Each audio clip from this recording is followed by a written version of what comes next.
സുബ്ഹി ബാങ്കിൻ നേരത്ത് പലരുമാ മദീനത്ത് പച്ച കുബ്ബ ചോടെ നിന്ന് അസ്സലാം മൊഴിയേ.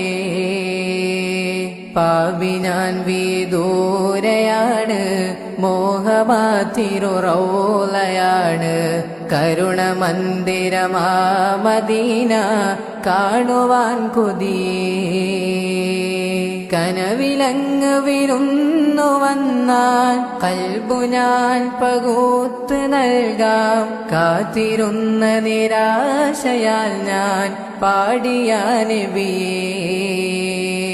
കനവിലങ്ങ് വിരുന്നു വന്നാൽ കൽബു ഞാൻ പകുത്ത് നൽകാം, കാത്തിരുന്ന നിരാശയാൽ ഞാൻ പാടിയ നബിയേ.